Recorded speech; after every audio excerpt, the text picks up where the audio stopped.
स्वागतम स्वागतम सुस्वागतम।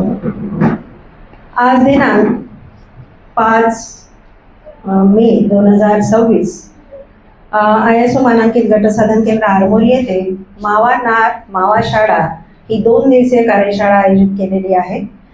ही जी कार्यशाळा आहे ती माननीय CO साहेब यांच्या संकल्पनेतून या ठिकाणी घेण्यात येत आहे आणि ही कार्यशाळा 100 दिवसीय कार्यशाळा म्हणून हा एक उपक्रम आपण सर्व शाळांवर राबवित आहोत आणि या ठिकाणी उपस्थित सर्व शिक्षण प्रेरिका यांचं मी या ठिकाणी मनपूर्वक स्वागत करते। आणि आजच्या या कार्यशाळेला अध्यक्ष म्हणून लाभलेले ISO मानांकित गटसाधन केंद्र येथील गट शिक्षणाधिकारी माननीय देवतळे साहेब यांनी आपलं अध्यक्षीय स्थान स्वीकारावं अशी मी त्यांना विनंती करते। तसेच आजच्या या कार्यशाळेला प्रमुख अतिथी तथा उपक्रम प्रमुख म्हणून लाभलेले माननीय वडपल्लीवार सर शिक्षण विस्तार अधिकारी पंचायत समिती आरमोरी यांनी आपलं प्रमुख अतिथीचं स्थान स्वीकारावं अशी मी त्यांना विनंती करते। तसेच आजच्या कार्यशाळेला प्रथम चे प्रतिनिधी म्हणून लाभलेले श्री रोशन निंबेकर सर यांनी सुद्धा आपलं प्रमुख अतिथीचं स्थान स्वीकारावं अशी मी त्यांना विनंती करते। तसेच आजच्या कार्यशाळेला लाभलेले माननीय बोबाटे साहेब उमेदचे प्रतिनिधी आहेत, त्यांनी सुद्धा आपलं प्रमुख अतिथीचं स्थान स्वीकारावं अशी मी त्यांना विनंती करते। त्यानंतर आजच्या या कार्यशाळेला 2 दिवसीय कार्यशाळेला सुलभक म्हणून लाभलेले माननीय प्रशांत टेंभुर्णे सर जिल्हा परिषद प्राथमिक शाळा वऱ्हाडा यांनी आपलं सुलभकाचं स्थान स्वीकारावं अशी मी त्यांना विनंती करते। तसेच आजच्या या कार्यशाळेचे 2 गुरुदेव सुलभक गुरुदेव किरणापुरे सर जिल्हा परिषद शाळा डारली यांनी सुद्धा आपलं सुलभकाचं स्थान स्वीकारावं अशी मी त्यांना विनंती करते। तसेच आजच्या या कार्यशाळेचे 3रे सुलभक आहेत कविता आंबोरकर मॅडम जिल्हा परिषद उच्च प्राथमिक शाळा किटाळी यांनी सुद्धा आपलं सुलभकाचं स्थान स्वीकारावं अशी मी त्यांना विनंती करते। यानंतर आपले 4थे सुलभक आहेत निलिमा आखाडे मॅम यांनी या जिल्हा परिषद उच्च प्राथमिक शाळा चोरमोडा येथील असून यांनी सुद्धा आपलं प्रमुख अतिथीचं स्थान स्वीकारावं अशी मी त्यांना विनंती करते।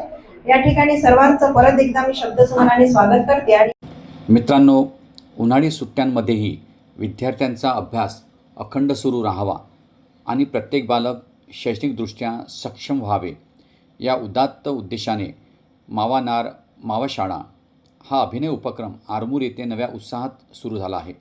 मुख्य कार्यकारी अधिकारी सुहास गाडे यांच्या मार्गदर्शनाखाली जिल्हा परिषद गडचिरोली, उमेद महाराष्ट्र राज्य ग्रामीण जीवनोन्नती अभियान गडचिरोली आणि प्रथम एज्युकेशन फाउंडेशन यांच्या संयुक्त विद्यमाने हा उपक्रम राबविण्यात येत आहे। मित्रांनो, या उपक्रमाच्या यशस्वी अंमलबजावणीसाठी दिनांक 5 ते 6 मे 2026 या कालावधीत ISO गटसाधन केंद्र आरमूर येथे तालुकास्तरीय 2 दिवसीय प्रशिक्षणाचे आयोजन करण्यात आले आहे। प्रशिक्षणाच्या पहिल्याच दिवशी प्रेरिकांचा उत्साह आणि सहभाग पाहून उपक्रमाच्या यशाची खात्री पटत होती। सर्व मान्यवरांचे पुष्पगुच्छाने स्वागत केल्यानंतर श्री राजेश वटपल्लीवार शिक्षण विस्तार अधिकारी यांनी प्रास्ताविक केले। शिक्षणाच्या क्षेत्रामध्ये पाऊल ठेवण्यामध्ये ज्यांचा सिंहाचा वाटा राहिला त्या क्रांती ज्योती सावित्रीबाई फुले यांना विनम्र अभिवादन। आणि त्यांच्यामुळेच आज आपण या सभागृहामध्ये भरगच्च भरलेल्या महिला बसलेल्या दिसत आहेत। यानंतर खरं तर आज उमेद महाराष्ट्र राज्य ग्रामीण जीवनोन्नती अभियान गडचिरोली अंतर्गत आणि प्रथम एज्युकेशन फाउंडेशन आणि ISO मानांकित गटसाधन केंद्र आरमोरी यांच्या त्रिवेणी संगमातून म्हणायला हरकत नाही की एक 2 दिवसीय शानदार कार्यशाळा मावा नार मावा शाळा असा सुंदर उपक्रम या ठिकाणी आयोजित करण्यात आलेला आहे। या प्रशिक्षणाचे सन्माननीय अध्यक्ष या पंचायत समिती सन्माननीय गट शिक्षणाधिकारी दीपकजी देवतळे साहेब यासोबतच या मंचावर आवर्जून उपस्थित असणारे उमेदचे सन्माननीय प्रतिनिधी बोबाटे साहेब, त्यासोबतच प्रथम एज्युकेशन सोसायटीच्या वतीने या ठिकाणी उपस्थित मान्यवर सोबतच आपल्याला सर्वांना 2 दिवस जे उत्तम मार्गदर्शन करणार आहेत त्यामध्ये प्रामुख्याने आमचे सर्व साधन व्यक्ती, आपल्या गटसाधन केंद्रातील सर्व बंधू आणि भगिनी आणि प्रिय मित्र आणि मैत्रिणींनो, आपल्या जिल्हा परिषदेचे सन्माननीय मुख्य कार्यकारी अधिकारी सुहास गाडे साहेब यांचा हा महत्त्वाकांक्षी कार्यक्रम आहे। त्यांनी नेमकं यामध्ये उद्देश असाच ठेवला आहे की उन्हाळ्याच्या सुट्ट्यांमध्ये विद्यार्थी घरी राहतो, त्यामुळे त्यांच्या शिक्षणामध्ये खंड पडतो आणि मुलं शिक्षणापासून 2 महिने दूर राहिल्यानंतर निश्चितच थोडं गुणवत्तेमध्ये घसरण होताना दिसून येते. तर या सर्व विद्यार्थ्यांना शालेय प्रवाहात आणून विद्यार्थ्यांचे जी दरी आहे गुणवत्ता ढासळण्याची ती कमी करण्याचा सुंदर प्रयत्न त्यांनी व्यक्त केला आणि म्हणूनच या ठिकाणी ट्रान्झॅक्शन लॉस म्हणूया खरं तर ते कमी करण्यासाठी साहेबांनी हा महत्वाकांक्षी 100 दिवसाचा कार्यक्रम या ठिकाणी हाती घेतलेला आहे.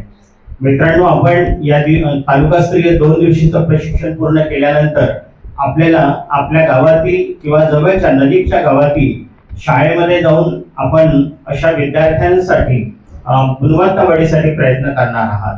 निश्चितच आपल्याला एक सपोर्ट मध्ये प्रथम एज्युकेशन सोसायटीचे स्वयंसेवक किंवा त्यांचे प्रतिनिधी आपल्या सोबत असणार आहे. या कार्यशाळेच्या दरम्यान आपल्या सगळ्यांना माहिती आहे की वाचन आणि लेखन मुलांना चांगले यावं, गणितही आकडेमोड विद्यार्थ्यांना करता यावी, ती अचूक करता यावी, खरं तर हा त्यामागचा उद्देश आहे. आणि वारंवार आपण रियाज आणि सराव विद्यार्थ्यांकडून करून घेतला तर निश्चितच विद्यार्थी त्यामध्ये पारंगत झाल्याशिवाय राहणार नाही.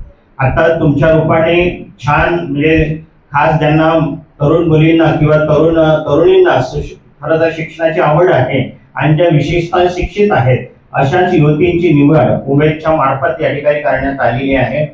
आपण प्रत्येक आपापल्या गावामध्ये जाऊन आमच्या जिल्हा परिषदेच्या शाळेमध्ये रोज जवळपास 3 तास किमान 2 तास तरी वर्ग अध्यापन करण्याचं काम करणार आहात, ज्यामध्ये भाषेचा 1 तास आणि गणिताचा 1 तास आणि सोबतच आपल्याला विद्यार्थ्यांमध्ये आनंददायी आणि रंजक पद्धतीने शिकवून मुलांचं अवधान दुसरीकडे वळणार नाही याचा सुंदर प्रयत्न आपण सगळे करणार आहात. बोबाटे साहेब उमेद प्रतिनिधी यांनी या ठिकाणी आमच्या या शिक्षण प्रेरिकांना मार्गदर्शन करावं अशी मी त्यांना विनंती करते. तर मार्गदर्शन करण्यासारखं मी एवढा मोठा तर नाही, पण मी आता सुरुवातीला जे तुम्हाला सांगितलं आहे, तुम्हाला खूप चांगली संधी मिळाली आहे. तुमच्या हातात कुठलं तरी छान काम होण्याची संधी तुम्हाला ईश्वराने दिलेली आहे आणि हे शिक्षण विभाग उमेद आणि प्रथम इंजोमार्फत तुम्हाला संधी मिळालेली आहे.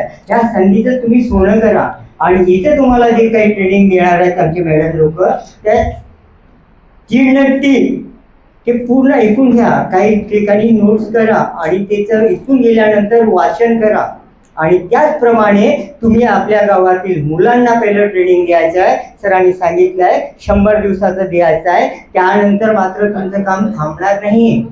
त्यानंतर तुम्हाला तुमच्याच आपल्या आयाबांनी आहे गावातली अडाणी त्यांना पण शिकवायचं आहे. निदान अंगठा मारण्याला बाईला सही तरी करता आली पाहिजे आणि त्या 10वी काही कारणास्तव 10वी शिकल्या नाही तेव्हा गावातील मातांना सुद्धा शिकवायचं ही एक जबाबदारी पण तुमच्यावर आहे.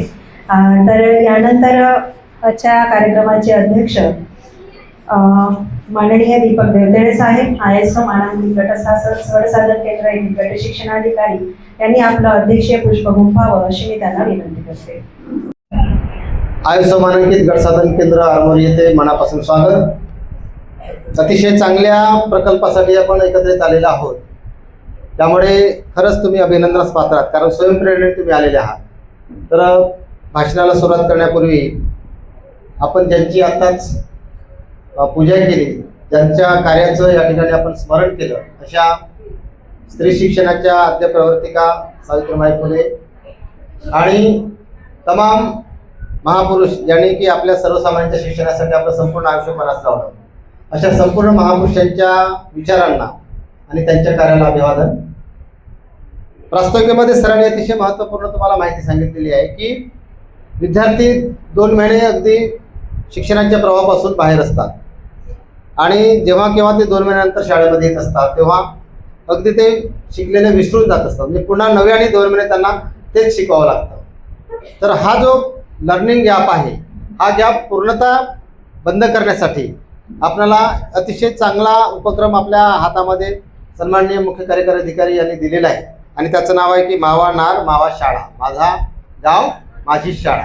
यामध्ये केवळ अशाच विद्यार्थ्यांना शिकवायचं नाही आहे, एक मोठा दूरदृष्टीचा एक उपक्रम हा आहे की ज्या महिलांना कुठल्या तरी कामानिमित्तानं म्हणा किंवा कुठल्या प्रसंगामुळे त्यांना त्यांचं एज्युकेशन पूर्ण करता आलं नाही, म्हणजे 10वी किंवा 12वी पूर्ण करता आले नाही अशा महिलांसाठी सुद्धा हे अतिशय महत्त्वपूर्ण ठरणार आहे.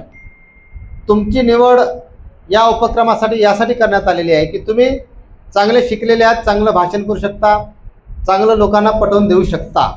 त्यामुळे इयत्ता 1 ते 10वी पर्यंतच्या ज्या विद्यार्थ्यांना शिक्षणापासून आतापर्यंत वंचित राहावं लागलं अशा सर्वांना एकत्रित आणायचं आणि रोजचे 2 तास त्यांना अध्यापन करायचं, जेणेकरून ते शिक्षणाच्या प्रवाहात राहतील. आणि या माध्यमातून म्हणजे या उपक्रमाच्या माध्यमातून ज्या महिला 10वी नापास झालेल्या आहेत तर त्या महिलांसाठी 17 नंबरचा फॉर्म भरून त्यांना पुन्हा 10वीला परीक्षेला बसवायचं, त्यांना बसवून परीक्षा उत्तीर्ण होण्यासाठी संधी द्यायची. आणि जेव्हा जेव्हा ते 10वी पास होतील तेव्हा 10वीच्या नंतर अनेक प्रकारच्या ITIच्या फॅकल्टीज असतात. तुमच्यापैकी अनेकांच्या माध्यमातून या महिलांचं भविष्य पुढे उज्ज्वल होऊ शकते. दुसऱ्यांना शिकवता शिकवता तुम्ही सुद्धा शिकू शकता आणि तुमचं ज्ञानसुद्धा तुम्हाला अपडेट करून घेता येईल. तर अशा अतिशय चांगल्या प्रकल्पासाठी आपण इथे एकत्रित आलेले आहोत. ठीक आहे, 8 ते 10 अशा प्रकारचा आपला 2 तासाचा उपक्रम राहणार आहे. यामध्ये शाळा हे तुमचं ठिकाण राहणार आहे. म्हणजे विद्यार्थ्यांना कुठं शिकवायचं तर शाळेत शिकवायचं. ठीक आहे, शाळेमध्ये शिकवत असताना जे काही संदर्भ साहित्य लागणार आहेत, शैक्षणिक साहित्य लागणार आहेत ते तुम्हाला शाळेचे मुख्याध्यापक उपलब्ध करून देणार आहेत. म्हणजे तुम्हाला काही लागणार खडू फळा लागत असेल किंवा प्रोजेक्टर लागत असेल किंवा शैक्षणिक साहित्य लागत असेल त्या पेट्या आहेत, सर्व प्रकारचं साहित्य आम्ही तुम्हाला उपलब्ध करून देणार आहोत. 2 तास तुम्हाला त्या ठिकाणी राहायचं आहे. पाण्याची सुविधासुद्धा आमचे मुख्याध्यापक तुम्हाला उपलब्ध करून देतीलच, यात काही शंका नाही. तर मात्र 2 दिवस तुम्हाला त्या ठिकाणी 2 तास त्या ठिकाणी तुम्हाला शिकवणं अतिशय गरजेचं आहे. या 2 तासामध्ये तुमच्या शाळेला भेट देण्यासाठी केंद्रप्रमुख येतील, विस्तार अधिकारी येतील, आम्ही येऊ किंवा जिल्हा परिषदेचे कोणी अधिकारी येतील, कोणीही येऊ शकतात. तर त्या 2 तासामध्ये तुम्हाला तिथे अध्यापन करणं अतिशय गरजेचं राहणार आहे. आणि तुमच्यासाठी आम्ही तिथे हजेरीची सुद्धा व्यवस्था करून देतो आहोत. म्हणजे कोणते विद्यार्थी आलेले आहेत त्यांची नाव लिहायची आणि त्यांची प्रेझेंट आहे की ॲब्सेंट आहे. तर एवढं होमवर्क तुम्हाला करायचं आहे. नाही, वर्ग वाईज नाही असणार, त्यामध्ये एकाच ठिकाणी. हां हो हां, तर त्यासाठीच तुमचे हे तज्ज्ञ मार्गदर्शक आहेत, ते तुम्हाला ते सविस्तर सांगणार आहेत कसं शिकवायचं, काय शिकवायचं. हे तुम्हाला यांच्याकडून समजून घ्या व्यवस्थित, कोणाला काय शिकवायचं वगैरे वगैरे. त्याबद्दल हे तज्ज्ञ मार्गदर्शक तुम्हाला 2 दिवस ट्रेनिंग देणार आहे. तर या भौतिक सुविधांच्या बाबतीमध्ये मी तुम्हाला अवगत करू इच्छितोय की शाळेच्या मार्फतीने तुम्हाला आवश्यक असणाऱ्या सर्व सुविधा उपलब्ध करून दिल्या जातील. पाण्यापासून तर शैक्षणिक साहित्य, त्यानंतर खडू फळा, इलेक्ट्रिसिटी, फॅन वगैरे सर्व. आणि तुम्हाला मात्र जे काही तुमच्याकडे विद्यार्थी राहणार आहेत त्यांना मात्र तुम्हाला बोलवावं लागेल किंवा त्यांना गोडी लागली तर ते ऑटोमॅटिक तुमच्या शाळेमध्ये येतील. त्यांना मात्र 2 तास आपण शिकवूया. 2 तास पूर्ण वेळा त्या ठिकाणी उपस्थित राहायचं. जेवढं शिकवता येईल तेवढं त्याचं टाचन जे काय करता येईल तुम्हाला ते करा. आणि अटेंडन्स मात्र तुमची स्वतःची अटेंडन्स आणि विद्यार्थ्यांची अटेंडन्स त्या ठिकाणी असणे गरजेचं आहे. कारण ही अटेंडन्स आम्ही प्रत्येक दिवशीची मागत आहोत. तुमच्याकडूनच तुमचे मोबाईल नंबर घेतलेले आहेत, तुमच्याकडून तुमचे त्या केंद्रस्तरीय शिक्षक आहेत हे तुम्हाला फोन करतील आणि त्यांच्याकडून तुम्हाला ती माहिती द्यावी लागेल. ती माहिती आमच्याकडे संकलित होईल आणि आम्ही मग जिल्ह्यावरती पाठवूया. तर अशा प्रकारे अतिशय चांगला एक महत्त्वाकांक्षी उपक्रम आहे. कुठल्या प्रकारचा लर्निंग गॅप्स राहणार नाही, कुठल्या प्रकारची अडचण शिकण्यासाठी येणार नाही. शिक्षणात खंड पडलेला असेल त्यांच्यासाठी सुद्धा शिक्षणासाठी सुद्धा संधी या प्रकल्पाच्या माध्यमातून आपल्याला उपलब्ध करून द्यायची आहे. तर मला वाटते की एवढ्या सूचना सफिशियंट आहेत. काय शिकवायचं, कसं शिकवायचं, कुठलं साहित्य वापरायचं या सर्वांच्या संदर्भामध्ये तुमचे समुपदेशन करण्यासाठी आमच्या तज्ज्ञ मार्गदर्शिका उपलब्ध आहेत. त्यासोबत खरंच बोलून आम्हाला आनंद वाटला. आणि खरं तर तुम्ही स्वयंप्रेरणेने इथे आलेले आहात, त्यामुळे खरंच आनंद वाटला. तुम्ही शिकण्यात तुमच्यामध्ये काहीतरी जिद्द आहे, त्यामुळे सर्वांचं पुन्हा एकदा अभिनंदन करून टाकतोय. थँक्यू. मित्रांनो, मावानार मावाशाळा हा उपक्रम केवळ शिक्षण देण्यापुरता मर्यादित न राहता विद्यार्थ्यांच्या सर्वांगीण विकासाचा मार्ग खुला करणार असून ग्रामीण भागात शिक्षणाची नवी दिशा निर्माण करणारा ठरणार आहे. मित्रांनो, या प्रशिक्षणात तालुक्यातील सुमारे 100 गावांमधील 120 प्रेरिका मोठ्या उत्साहाने सहभागी झाल्या होत्या. त्यांच्या सहभागामुळे संपूर्ण परिसरात शिक्षणाचा एक सकारात्मक आणि प्रेरणादायी वातावरण निर्माण झाले. कार्यक्रमाचे सुंदर सूत्रसंचालन सोनाली कात्रटवार यांनी केले, तर आभार प्रदर्शन सुनंदा गिरपुंजे यांनी व्यक्त केले. मित्रांनो, माझा व्हिडिओ आवडल्यास माझ्या व्हिडिओला लाईक करा, शेअर करा, कॉमेंट्स करा आणि नवीन नवीन व्हिडिओ बघण्यासाठी माझ्या यूट्यूब चॅनलला सबस्क्राईब करा. धन्यवाद.